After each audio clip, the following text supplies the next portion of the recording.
for the purpose of making an opening statement. Again, thank you all for being here. I appreciate your patience. We're here today to examine the Inflation Reduction Act a year since its passage. Not surprisingly, the Inflation Reduction Act has not delivered on its promises that the Democrats claimed it would. Americans still are struggling under the weight of inflation. Americans are paying more for just about everything: groceries, rent, gas. The most recent consumer price index for August of 2023 increased to 3.7%. When President Biden was sworn into office in January, he inherited a 1.4% inflation rate. Inflation today is more than 2.5 times the rate he inherited. And remember, inflation is cumulative. Over the past 2 years, total inflation has increased by over 17%, and prices are likely only going to tick up. Meanwhile, the Federal Reserve continues to raise interest rates in an attempt to curb inflation, and the inflation brought about by the excessive spending. Frankly, this frustrates me. When Americans were first experiencing the highest inflation in 40 years last summer, Democrats claimed their Inflation Reduction Act would do what the bill's name indicated: help curb inflation.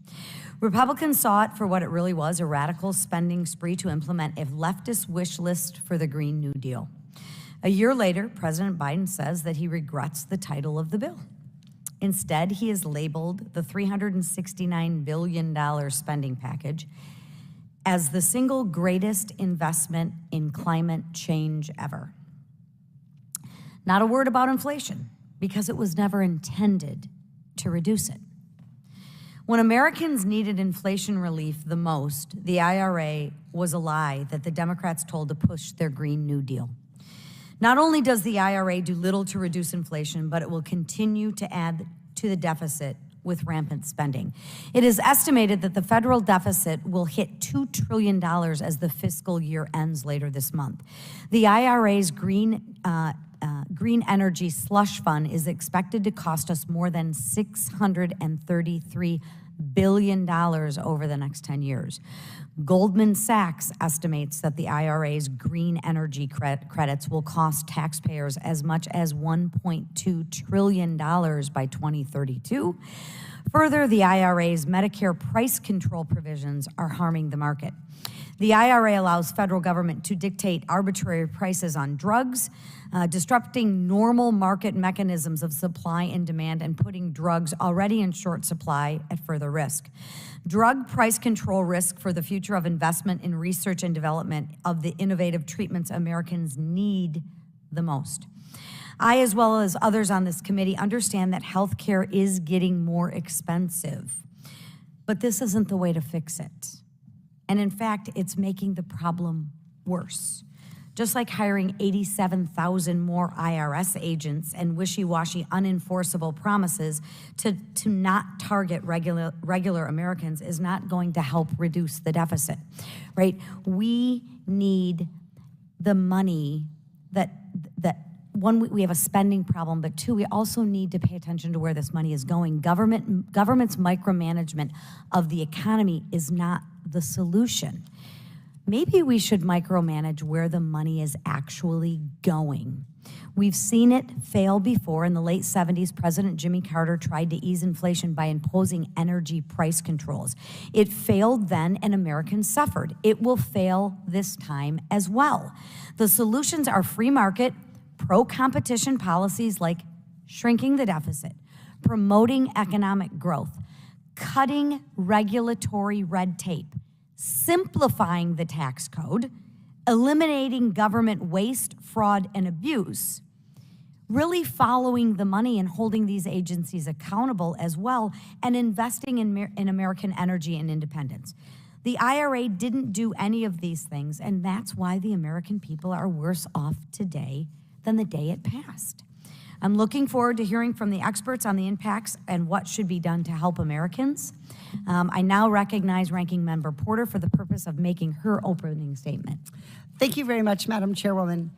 We have 16 days until the government shuts down.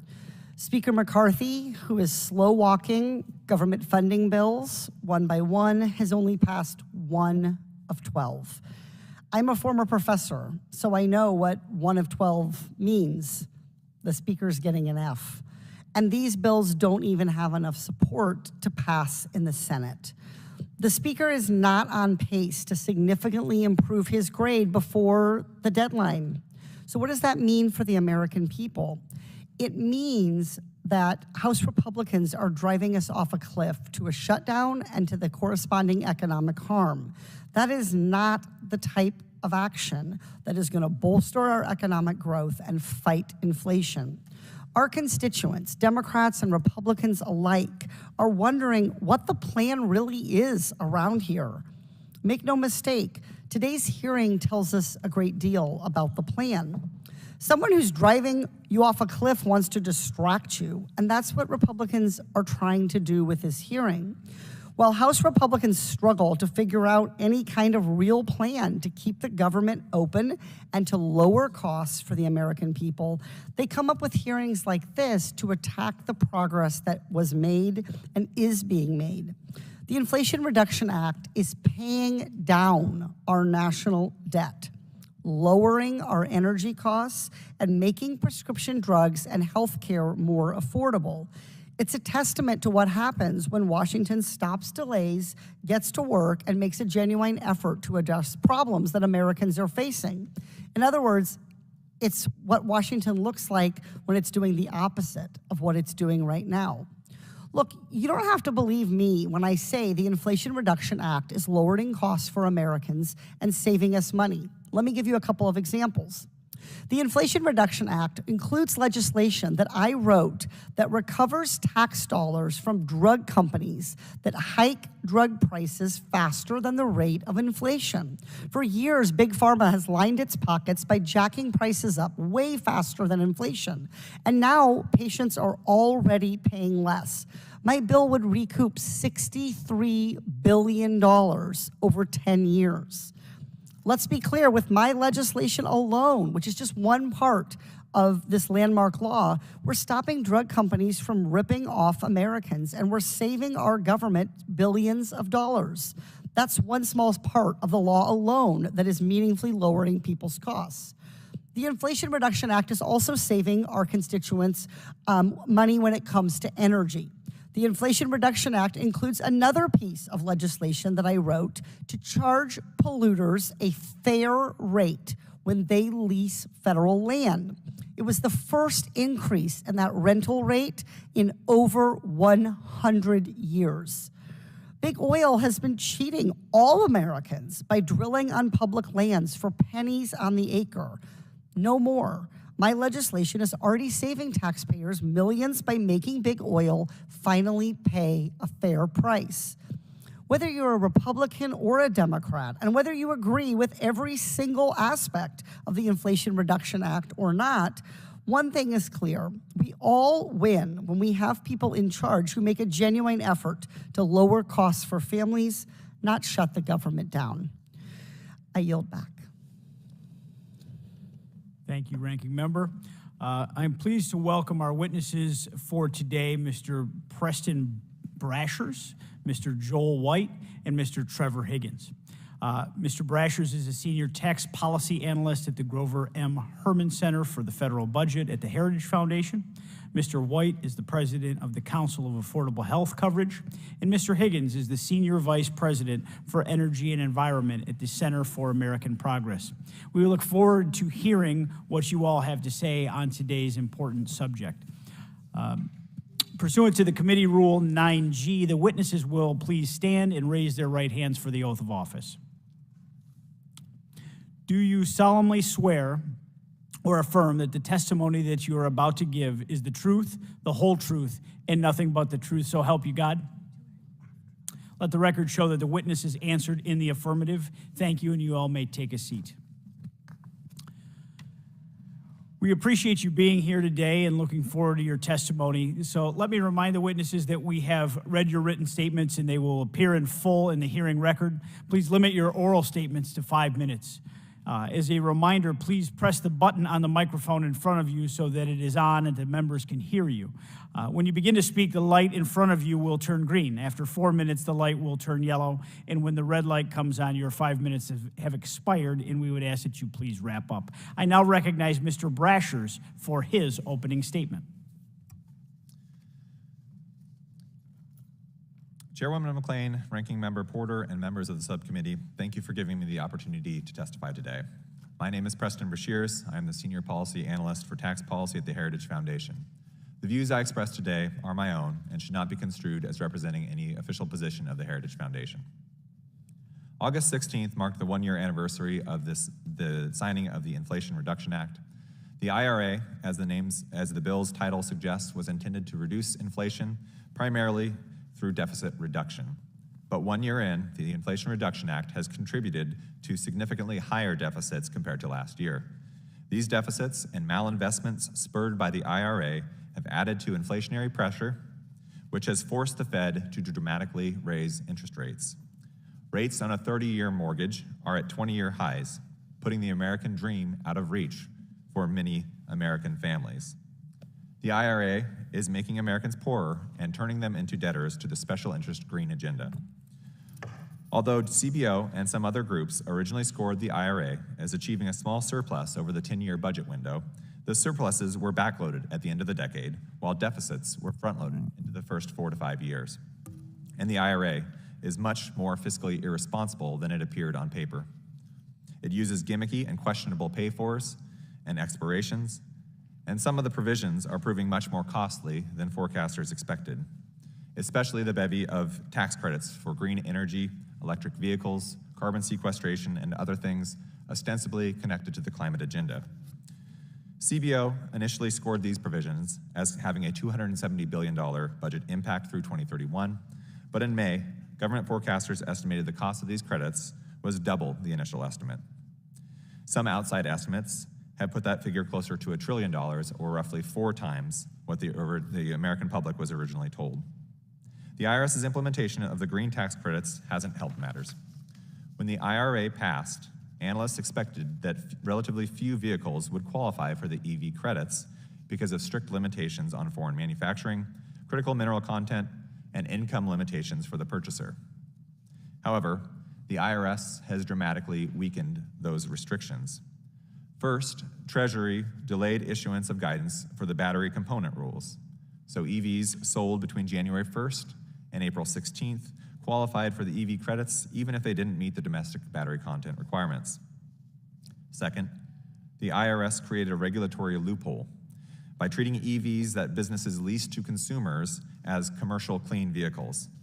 As a result, wealthy EV buyers and foreign manufacturers can circumvent income thresholds and domestic requirements by simply leasing the EVs instead of buying and selling them. Third, the IRS further extended the credits to foreign manufacturers by taking an incredibly expansive interpretation of the term free trade agreement to include extremely narrow trade deals covering EV critical minerals. Therefore, car sales with Japanese-produced batteries can qualify for the credits. The costly expansion of the green tax credits won't have a material effect on global temperatures because the U.S.'s share of global emissions is a mere 11%, and that number has been falling as China and India account for an increasingly large share year after year. Even if you accept dire predictions about global warming, and even if the U.S. completely eliminated greenhouse gas emissions, by the end of the century, it would only reduce global temperatures by no more than about 1/5 of a degree Celsius. But the IRA will not completely eliminate U.S. emissions, far from it. Based on the level of emissions reductions from the IRA that the IRA is expected to achieve, you're looking at less than a 0.03 degree difference in temperatures by the end of the century. And I think that's being generous, as that's only if you extend the emissions reductions out for the rest of the century at the cost of many more trillions of dollars. Lawmakers must weigh the benefits against the costs of the Inflation Reduction Act, and in my estimation, the IRA's benefits to special interest green companies are not worth the cost to American taxpayers and consumers. Thank you. Thank you. I now recognize Mr. Higgins for his opening statement. Thank you to Chair McLean and to Representative Langworthy and Ranking Member Porter. other members of the subcommittee. I appreciate the opportunity to appear today to provide testimony on the anniversary of the Inflation Reduction Act.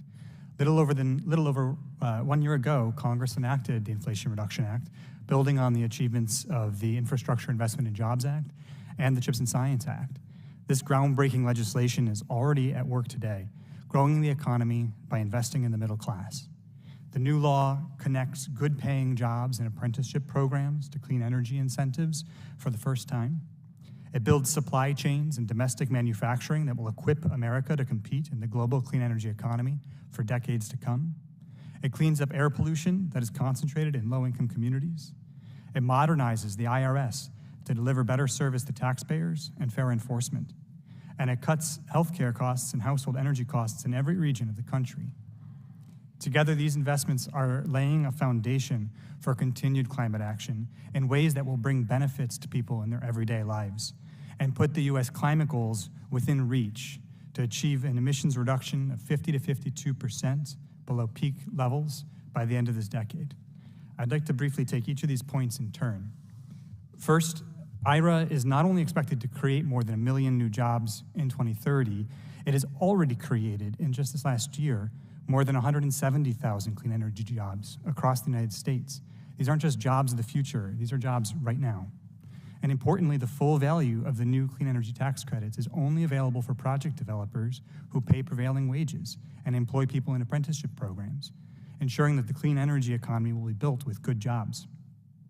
Second, IRA is investing in domestic manufacturing and resilient supply chains by requiring increased proportions of domestic content, incentivizing domestic production of batteries and critical mineral processing, and supporting reinvestment in energy communities.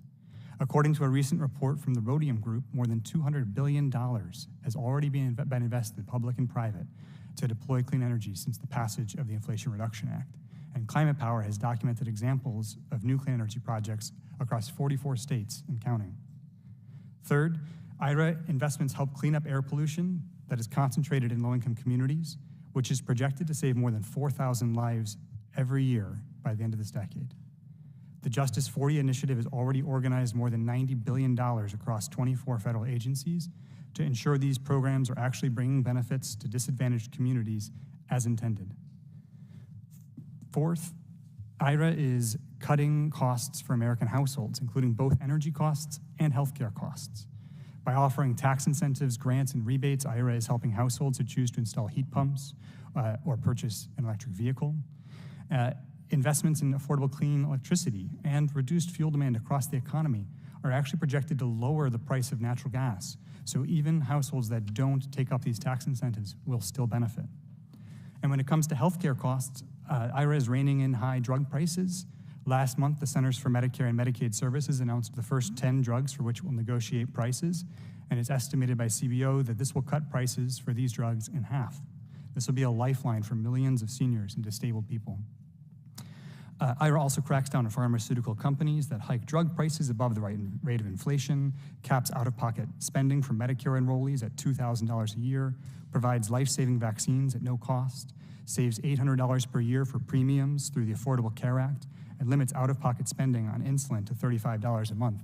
When you look at inflation, this is what it is. It's about household energy costs. And when IRA passed, inflation rate was 8.3% annually. This month, it's 3.7%. That's progress. And in fact, the United States is experiencing lower inflation and the United Kingdom was 6.4%. Finally, the Inflation Reduction Act made long overdue investments in the IRS to modernize its technology, improve customer service, and audit wealthy taxpayers. Thanks to the new funding, the IRS reduced call wait times this tax filing season from almost half an hour to just 3 minutes. And tax enforcement is about not just collecting needed revenue, but also unrigging the economy for workers and honest taxpayers while making sure that the wealthy pay the taxes they legally owe.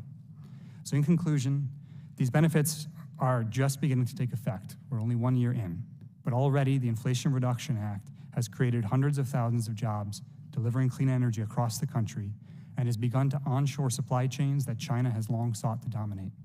The new job quality, domestic content, and place-based investment incentives for clean energy are building a sector that will serve as an example for the rest of the economy.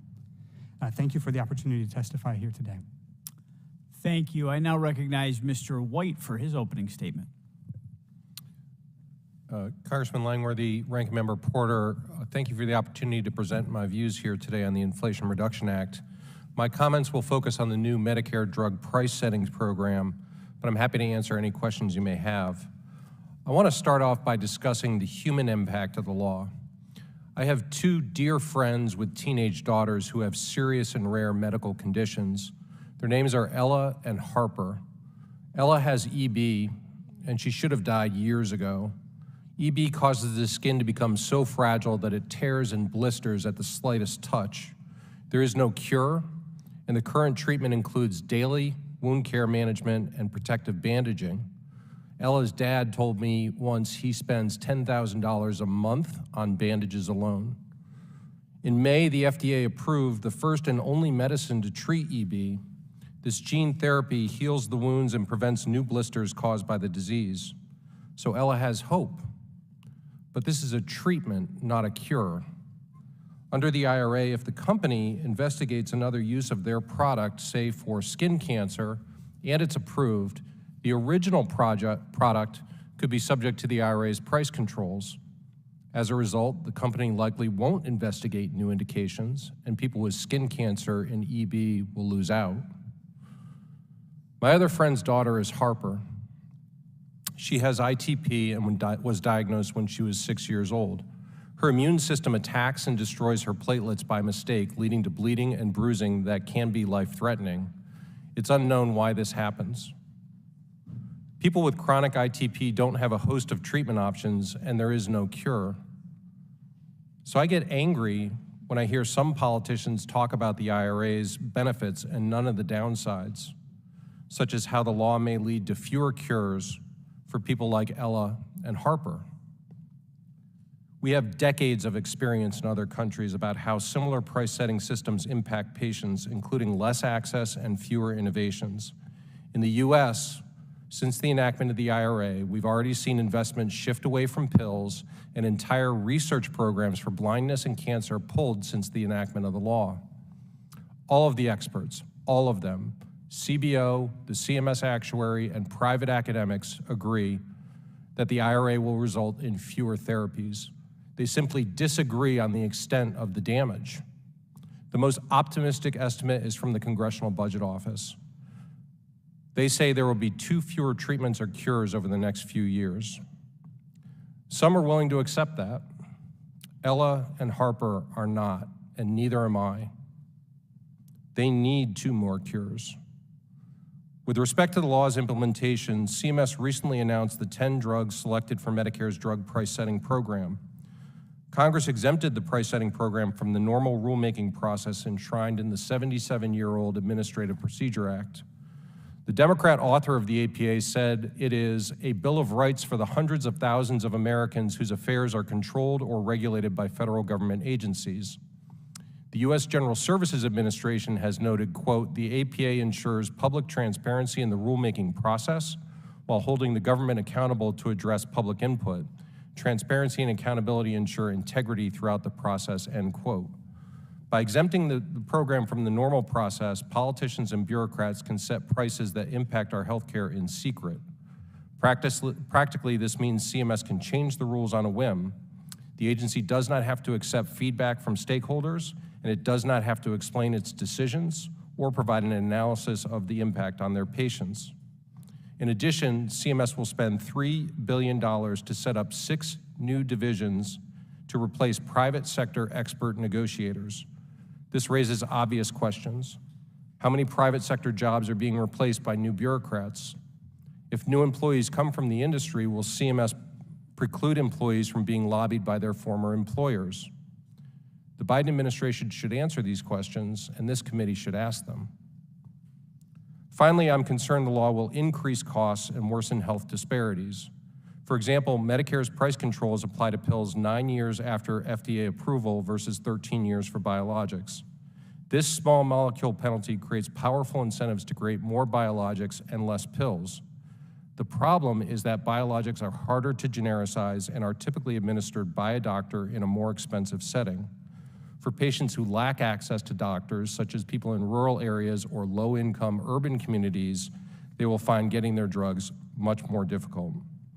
To address this, Congress should eliminate the small molecule penalty. In conclusion, I think we all want lower healthcare costs, but we also want good access to care and new innovative products. I've outlined 7 solutions in my testimony that won't harm innovation and access, but Congress should start by repealing the drug price setting program. Ella and Harper would thank you. Thank you all for your opening statements. I now recognize myself for 5 minutes of questions. I want to start by asking you, Mr. Brashers, whether or not you believe so-called green energy subsidies are effective at reducing inflation. So the green energy subsidies will benefit people that want to buy electric vehicles, which is predominantly going to be very wealthy people. The typical lower to middle income person is probably not going to benefit from the EVs in the same way. The overall effect of the Inflation Reduction Act's green tax credits is going to dramatically increase deficits. And that is the primary cause of the inflation that we've been experiencing. The inflation, when the federal government is spending substantially more money than it is taking in, there are 2 ways that can manifest itself. It can either manifest itself in higher inflation or in higher interest rates. For a while, the Federal Reserve was absorbing a lot of that Treasury debt that was being issued, and therefore it was what we were seeing was inflation. Since then, it's changed its tack and it started raising interest rates, but that's got its own set of problems. Well, thank you. It's funny that the Biden administration claims that this act is there to reduce inflation when one of the primary strategies they're using is inflationary by nature. The subsidies themselves, while supposedly funded to relieve financial pressure on consumers, instead impose radical, short-sighted, and incredibly expensive so-called green energy policies on working families. And that's exactly what we're seeing in my home state of New York. The IRA allocates almost $9 billion on 2 separate rebate programs, all for electric appliance installation, and one known as the Homes Rebate Program. These rebates are offered to consumers who make improvements to their homes that achieve energy savings benchmarks. However, last month, the DOE issued guidance telling states to ban homes from accessing these rebates if they intend to upgrade their liquid or gas-fired appliances to more efficient models. The document says they should only be allowed to do envelope improvements, such as install efficient doors, windows, or insulation, even if their HVAC technician suggests the heating system upgrade will realize the greatest energy savings for their home. Dr. Brashers, I'm sure you'll agree that these rebates don't seem to benefit consumers? In my estimation, would be no. So, Dr. Brashers, who do green energy subsidies largely benefit? The companies that are engaged in the green industry, they will obviously benefit. The overall effect, I think, on the economy, though, is not going to be creating jobs. It's not going to be creating new wealth. It's simply reallocating it, and in fact, the total size of the pie is going to be diminished because we're moving to less and less efficient companies, less and less efficient products. Now, Dr. Brashers, have you heard of the Drive Clean rebate for electric cars? It's an offer in New York State through the state's Charge New York initiative. I know there's similar rebates in other states as well. I'm not familiar with that one. Okay. Most green energy rebates, including the electric vehicle subsidies, do not benefit the majority of consumers. Yet many states, they offer them through the IRA, and this is concerning due to China's control over critical mineral supply chains. The Oversight Committee, we recently discussed the possibility of Chinese firms funding litigation to hinder American energy development. If we don't produce our own energy and mine critical minerals, we risk dependence on China for the Biden administration's priorities. And if China cuts off our access to critical minerals, it could lead to a significant price increase affecting all of these priorities. Do you think America could face a green energy bailout if there was a significant supply chain interruption? I think the possibility of a green energy bailout is actually pretty high, given what you're seeing in terms of all the grants and loans in the program. I think we already saw it today. Ford was noting that they were having large losses from their EV business. So I think the probability of that is not, it's certainly not low. Yeah, I spent a lot of my time in recess talking to different, retailers, especially auto dealers, and they can't move this product. I mean, this is the government picking winners and losers, and right now it's looking like a loser from my perspective. Thank you. This mistitled Inflation Reduction Act is nothing more than an attempt to push the green agenda by the Biden administration on American citizens. Subsidies were sold as economic relief, have actually led to increased inflation that's disincentivized investment in industries not eligible for tax credits. The administration's green agenda hurts the everyday American, and I'm glad we were able to have this conversation with you today to bring this to light. I now recognize Ranking Member Porter from California for 5 minutes. Thank you very much. We had a major heat wave harming portions of the United States during most of July and August. And in Southern California, where I live, we saw temperatures get as high as 110 degrees. Mr. Higgins, if you were experiencing this kind of extreme heat, what would you turn on in your home to keep yourself safe and comfortable? The air conditioner. The air conditioner. We'd all prefer to turn on the air conditioner. But not every American can afford an air conditioner, let alone pay for the energy needs of that system.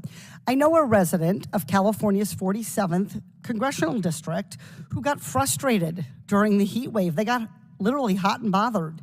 Throughout the summer, they didn't have air conditioning in their home.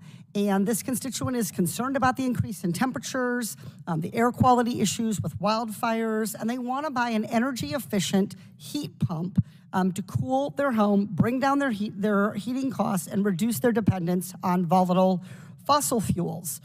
But she can't just go spend the money because she also needs to replace her broken gas stovetop, which has one working burner, and her 20-year-old dishwasher. Mr. Higgins, how can the Inflation Reduction Act help this Californian afford a heat pump and lower their bills without breaking the bank? Thank you for the question. It's for the first time, there are new incentives for heat pumps because of IRA. It includes a tax incentive of $2,000, but that only helps households that have the tax liability. So there's also a program to create rebates for low-income households, which will be administered through the states, which for participating households, it can cover up to the entire expense, including installation and electric upgrades. Okay, so this household has tax liability, so I think they're going to be able to get the $2,000 per year for a heat pump. This sounds like this really would help this Californian be able to afford this heat pump, really bring down the cost, reduce the carbon footprint, help her save money on energy bills in the long term. Mr. Higgins, can this hot and frustrated Californian go get this heat pump using this credit? Yes, and Treasury is working on guidance right now. Oh, stop there, Mr. Higgins. This Californian is hot today. Can they go get a heat pump using this credit today? They'd have to wait until the end. They file their taxes to get their rebate, but Treasury is working on the guidance to make that much clearer so that by next summer, this will be a much smoother option for households than it was this summer. So right now, the Department of Energy, Department of Treasury, they're still preparing to roll this out. That's right. So it's been a year since the Inflation Reduction Act passed. And as a practical matter, I think it's cold comfort to a lot of people to hope that they can figure out somehow with TurboTax how to get this credit. They want to be able to go in the store and get it for less now, up front. When can this Californian go do that? So as soon as the Treasury puts together their new guidance for 25C, which is that part of the tax credit, which they are expecting, I think the Treasury just announced that was one of the next priorities they were working on for the end of this year, so that it'll be in place for the next tax credits in, I think, a way that's much more intuitive than it was this summer. Okay, because the Department of Energy's website says that DOE expects households to be able to access these rebates in much of the country in 2024. You're talking about Treasury and the credits.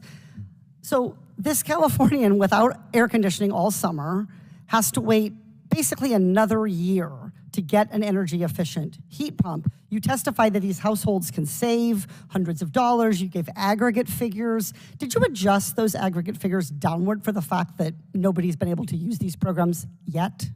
No, those numbers are based on the projections of once this is implemented. So I agree with you that these programs are still being rolled out, particularly for the consumer-facing credits. Yeah, you might be interested to know that this Californian is me. Like many Americans, I want to reduce my greenhouse gas emissions, I want to save money on my energy bill, and I would like air conditioning. And many of us can't make our homes greener, and we have heard about this Inflation Reduction Act. We have heard about these tax credits, but we are not able to take advantage of them. I understand that the Treasury's working on it, that DOE's working on it, that the states are working on it, but the takeaway is the Inflation Reduction Act is the law of the land. How each of us feels about this law isn't going to change, but we can make the law work. We can ask tough questions on a bipartisan basis about what the holdup is. And I personally think it would be a much better use of this committee's time to conduct meaningful oversight of how the programs are being rolled out and whether they are working as intended to relitigate whether we should have passed this or not. So we can continue to go back and forth on whether this bill is good or bad, or we can get serious about trying to conduct oversight on whether it is actually helping people and what we need to do to push the administration to deliver. I yield back. Mr. Chair, if you'll accommodate me, I also wanted to ask unanimous consent to insert into the record a statement from the full committee ranking member, Congressman Raskin. Without objection, so ordered. I now recognize the gentleman from Texas, Mr. Kassar, for 5 minutes. Thank you, Chair. The Republican majority is hurtling towards shutting down basic services for people across the country in just 2 weeks, shutting the government down, shutting the country down. And while Democrats and frankly even Republicans in the Senate have said, no, we want to keep this government open. Let's just keep it open the way it is, or let's stick to the deal that we already agreed to keep it open. It seems like the Republican majority wants to close it while demanding unreasonable things that'll never pass, like kicking 100,000 kids out of their Head Start and preschool programs, kicking 20,000 working class people and seniors out of their housing, slashing funds for things like public education and climate action. And I get asked by my constituents back home in Texas, why would they do that? And to me, I think back to the very first votes I took on legislation under this Republican majority, which were votes to cut IRS funding so that billionaires could get away with cheating on their taxes, cut IRS funding so that big corporations could get away with not paying their fair share. And that's what we're dealing with again in this hearing.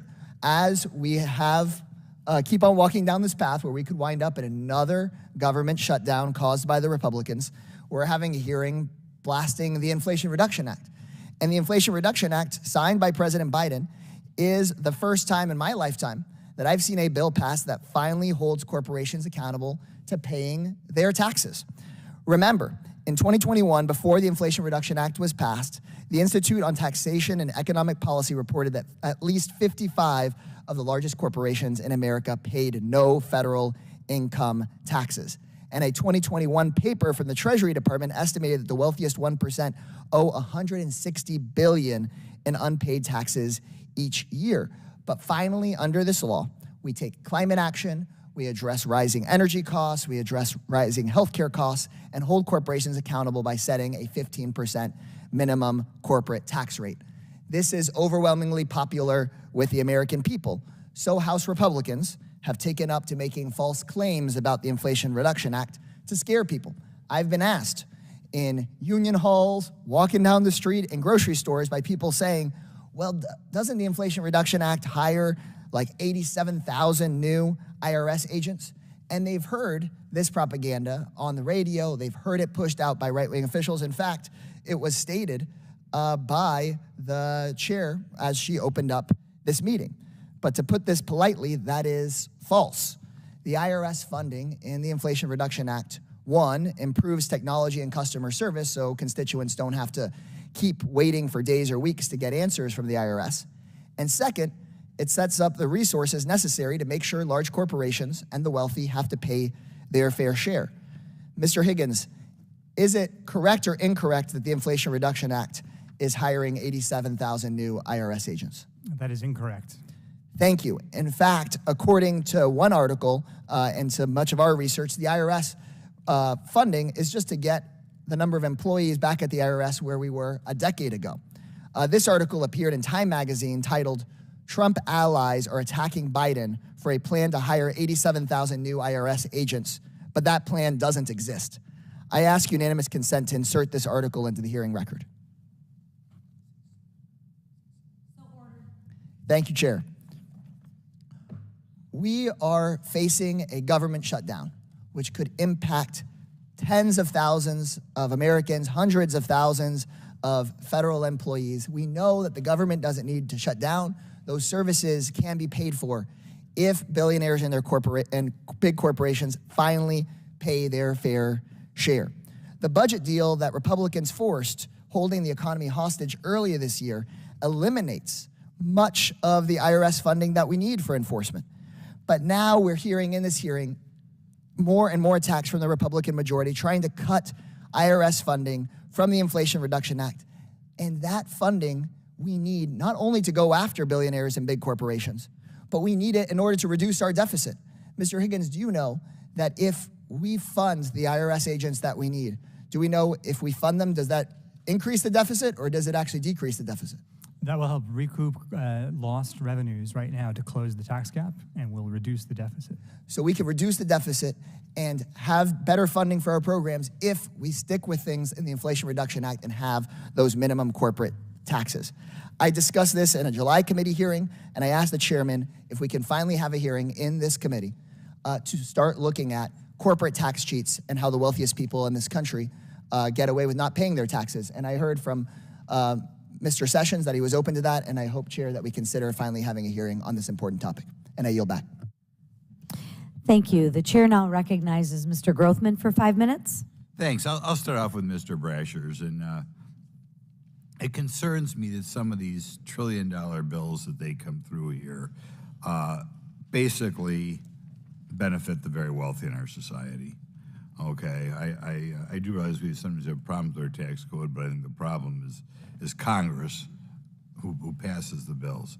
But the IRA has been described as a massive transfer of tax dollars from the working class to the wealthy, big banks, and large corporations. Do you agree with this characterization, and why do you feel that's true? I think many of the beneficiaries of the green tax credits are going to be the very wealthy, so I think there is a lot of truth to your statement. Okay, can you give me some examples? So, for example, the EV tax credits have proven to be much more expensive than they were going to be. The way that the IRS is implementing it has expanded that so that wealthy people that are leasing can claim these credits, even though that was not really in the intent of the original bill. So that's one example. There's others within these green tax credits. Okay, are there any tax credits which influence the purchase of electric cars? Yeah, so there's the clean vehicles credit, there's the clean commercial vehicles credit, there's used clean vehicles credits. As I understand, I was talking to some car dealers the other day. Some of these green cars, electric cars, can cost $100,000 a year. I would say almost by definition, the really wealthy show-offs of our society are the people building them. You mean they give special credits to the rich guy who likes to show off with his $100,000 a year Chevy, but you don't get a credit if you're an average guy trying to buy a car for $35,000? Yeah, I think for the average person, the average taxpayer, middle class, probably don't even have a lot of awareness about all of these tax credits. If you don't have your own home, it's hard to have these energy efficiency improvements. There's many other things that are, installing solar panels. All these things are very difficult for a middle class person to afford. Okay, we right now, particularly with regard to housing and cars are the two big ones that stick out to me. Inflation is just completely run amok. I mean, at least in my district, the ability to buy a house today compared to 3 or 4 years ago, I think a lot of times the cost of housing is going up 40, 50%. Could you, and I think it's because we're still printing so much money. I mean, we're borrowing 22% of our budget. Could you indicate again, are we hitting the average guy more or the ultra wealthy as we drive up the cost of housing by having the Fed print money? Yeah, that's a great question. Thank you for that. That was a great question. I agree. Go ahead. So inflation is a silent tax that it hurts everybody, but I think it particularly hurts middle class and lower income people. And what you're referring to in terms of housing costs, the fact that interest rates are through the roof, that's going to be very hard on and the cost of a house. I don't know how a young person is going to get going in life after we get done of 4 years of this guy. I mean, how can you afford a house when in my district? You can't build a new house for under $700,000, $800,000. Yeah, and this is tiny. Yeah, the interest rates have gone up dramatically since the Inflation Reduction Act was signed. I think the continued deficit spending is a big contributor to why that is, and why the Federal Reserve is having such a hard time getting inflation under control. We saw just yesterday that the inflation continued. And not just interest rates, the cost of the house to boot. You have the initial cost going up, and then the cost of interest rates going up. Yeah. Isn't that the function of these trillion-dollar bills that come shooting out of here? Yeah, and another thing to keep in mind is all of the money that in the investments and capital that are going into the green energy, that's got to come from somewhere. The government isn't coming in and creating wealth. They're not creating these programs, these goods and services for people. They're simply reallocating them. And so that is helping to drive the interest rates up. That's helping to drive the costs up across the economy. There's no more green state than California.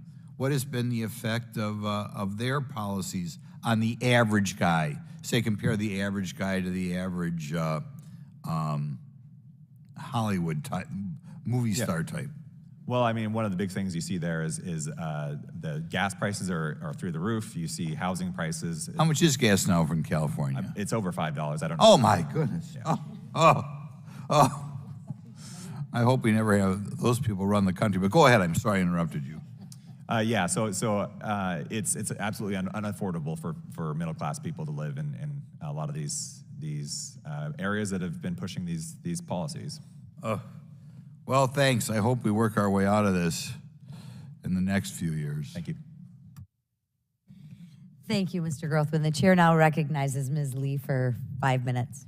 Thank you, Madam Chair. I would like to start by expressing my shock and surprise at the concern for young people in our country, that I would like to say that the thing that keeps young people from being able to buy a house is our stagnant wages that have not increased in decades. It's the busting of unions that we are seeing consistently across the country. But also it's the cost of a college education and the loan burden that these young people are carrying that keeps us from starting families or from buying homes, and yet we see that the loan debt period is going to end in a few days. But today, I wanted to actually talk about some of our environmental issues.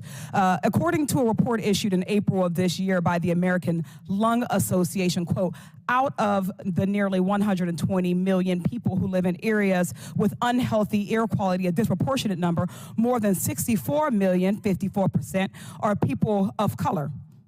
I came to environmental justice through necessity, not expertise.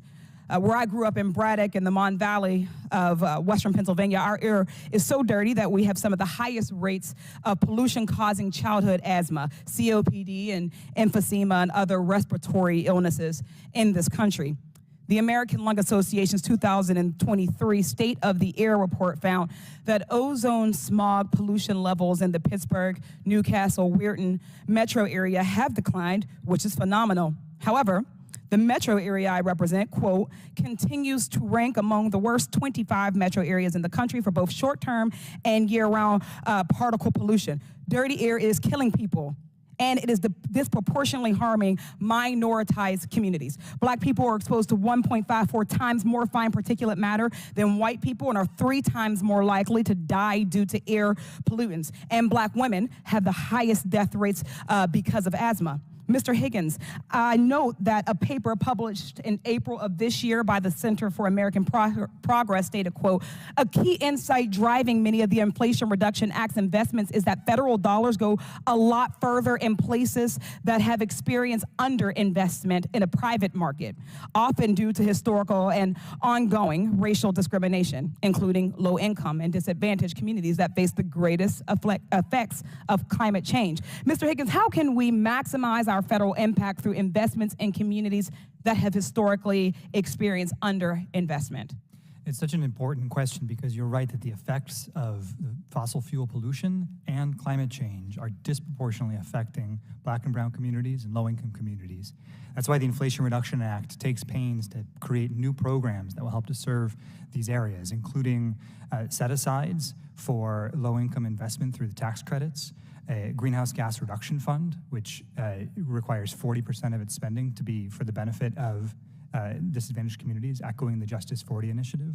There are climate pollution reduction grants, climate justice block grants. I'll give a couple of examples of projects that have already been funded, if I may. Yes, please. That I think help to demonstrate the promise of Justice 40 already. So, for example, we recently saw a $19 billion investment in the electricity distribution grid in Jefferson Parish, Louisiana, to help protect against future hurricanes. There's a new grant supporting the Chicago Transit Authority's plans to run an all-electric bus fleet, which will disproportionately benefit the air quality in communities that are facing the worst pollution now. And this extends to all sorts of disadvantaged communities, including in Tulare County, in a rural area. There's new money to retrofit an old hydroelectric system. So these sets of investments, I think, benefits communities all across the United States, but you have to be intentional about it, and the Inflation Reduction Act provides new tools to make it possible. Thank you. Southwestern Pennsylvania groups have already received more than $2 million to monitor levels of harmful air pollution. The EPA is issuing an additional $236 million in IRA funds nationwide for air monitoring, including grants for monitoring near industrial facilities, multi-pollutant monitoring, and air quality sensors in disadvantaged communities. The IRA includes a program called the Greenhouse Gas Reduction Fund, which will help reduce polluting emissions, particularly in low-income and disadvantaged communities. Mr. Higgins, I thank you for your answer about how the IRA will benefit those disadvantaged communities, and also your answer earlier to our ranking member about how the IRA will help low-income households reduce their energy bills. But to put it in more perspective, the provisions in the IRA could lower energy bills for Pennsylvanian families by more than $341 per year. The IRA provides precisely the investments we need to combat climate change and helps the communities that have suffered disproportionately from air pollutants.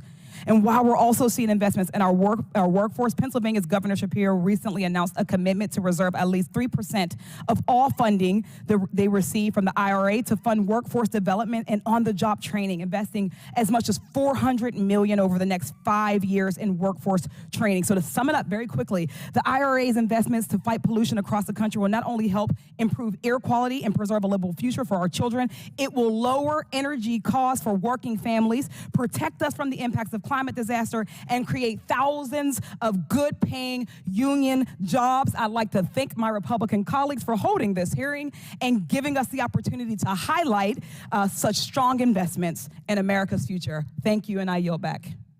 Thank you, Ms. Lee.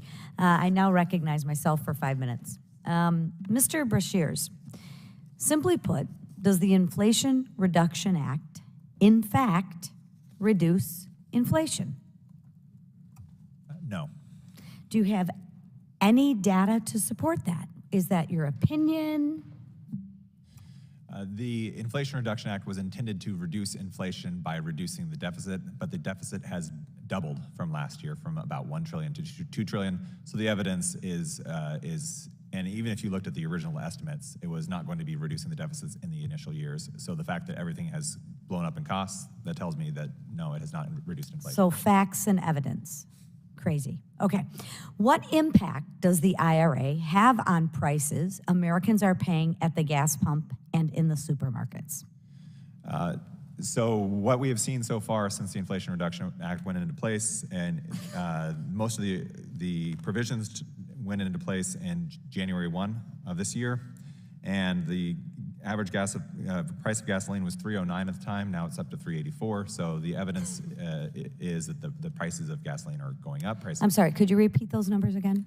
It's gone up from $3.09 to $3.84 Okay. since January. And under normal, 309 is less than 384. I mean, I realize Bidenomics, it might be a little different, but I just want to make sure. Okay. Switching gears, Mr. White, will the IRA increase the cost of prescription medicines? Absolutely. I mean, the first thing is for the inflation rebates, CBO has said repeatedly that those will lead to higher launch prices. So yes, it will increase drug prices. And can you expand on that just a little bit more? Sure. So if a drug company is subject to an inflation rebate, what it says is that if my drug price increases faster than inflation, I have to pay a rebate back to the government. So as a company launches a product, what the Congressional Budget Office has said is that they will take that into account when pricing their product and try and price it as high as they possibly can so that as they increase prices over time, they're not subject to. And is there any evidence of this, or is this just your opinion? This is the experts at the nonpartisan Congressional Budget Office have said this. I'm just making sure we're following the facts as opposed to opinions. So to follow up on that, the IRA uses the term negotiations, right, as code language for government price controls on drugs. In your assessment, what impact will price controls have on the ability for Americans to access medications?